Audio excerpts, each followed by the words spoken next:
Murder, manslaughter. We see these words thrown around all the time, right? On the news, in our favorite crime shows. But what do they really mean when it comes to the law? Well, the legal lines between them are incredibly specific, and it all starts with this idea of an unlawful killing.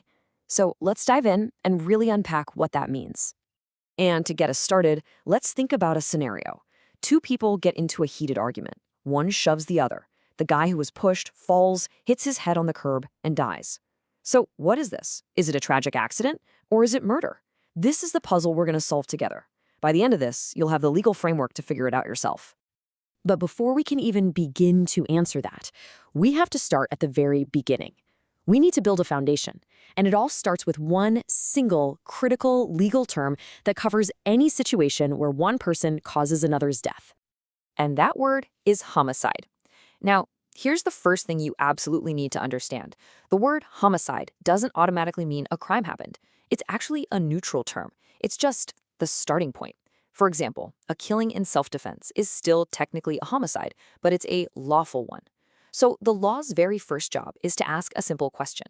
Was this killing lawful or was it unlawful? Okay, so once a killing is determined to be unlawful, we hit this massive fork in the road. And this is the great divide between the two big charges we always hear about, murder and manslaughter.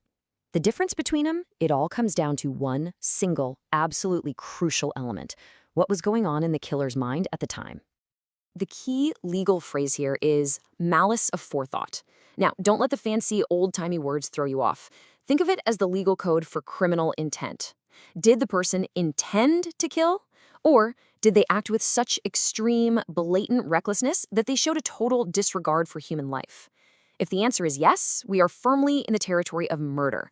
If not, well, then we're probably looking at manslaughter. And believe me, that distinction is everything. But wait, it gets even more nuanced. Of course it does, we're talking about the law. Even inside the category of murder, where we already know there was malice, the law makes even finer distinctions. It recognizes that not all intentional killings are created equal, and so it breaks them down into different degrees. So here's the main difference you need to know. First-degree murder is the most serious charge because it involves premeditation. The killing was planned, it was thought about beforehand, even if it was just for a few moments.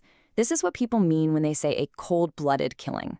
Second-degree murder, on the other hand, is still intentional, but it's impulsive. The malice is there, for sure, but the act itself happens on the spur of the moment, without that pre-planning. So it all just boils down to intent, right? Simple enough. Well, not so fast.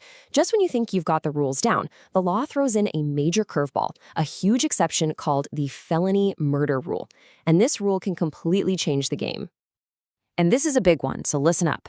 Let's say someone is committing an armed robbery, a dangerous felony.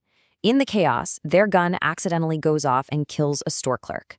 Under the felony murder rule, that person can be charged with first-degree murder.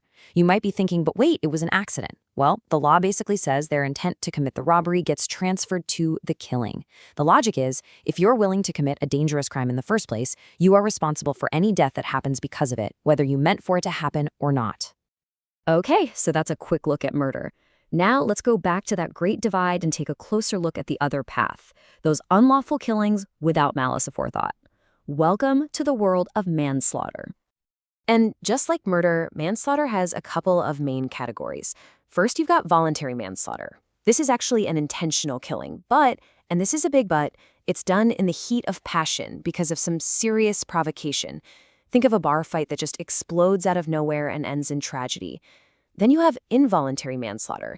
This one is completely unintentional. It's a death that's caused by criminal negligence or recklessness. And the classic tragic example here is a fatal car crash caused by a drunk driver. So far, we've mostly been looking at this from the prosecution's point of view, how they decide what to charge someone with. But that's only half the battle. There's a whole other side to the story, and the legal outcome can change dramatically depending on the defense. And there are a few key defenses that can change everything. You have self-defense, which argues the killing was justified to protect your own life. You have provocation. Remember that heat of passion we just talked about? A defense attorney can use that to argue a charge should be dropped from murder down to voluntary manslaughter. And then there's the insanity defense, arguing the person just wasn't mentally capable of understanding what they were doing was wrong. Any of these can completely change the outcome of a case. All right, we've laid all the groundwork, we've got the legal building blocks. So now, let's go all the way back to our original question. The heated argument, the shove, the fall, the death. Knowing everything you know now, was it murder? Well, a prosecutor and a defense attorney would battle it out over these exact questions. Was there an intent to kill or just an intent to push? That alone is the line between murder and manslaughter. If a jury believes it was just a reckless shove that went horribly wrong, it could be involuntary manslaughter. Or maybe the victim said something so incredibly provocative that it knocks the whole thing down a level. See? The exact same set of facts can lead to wildly different legal conclusions. And in the end, that brings us to the core question at the very heart of homicide law. In the eyes of justice, where do we draw that incredibly fine line between a tragic accident and a criminal act? As we've seen, the answer almost always comes down to that invisible, complicated, intensely human element, intent.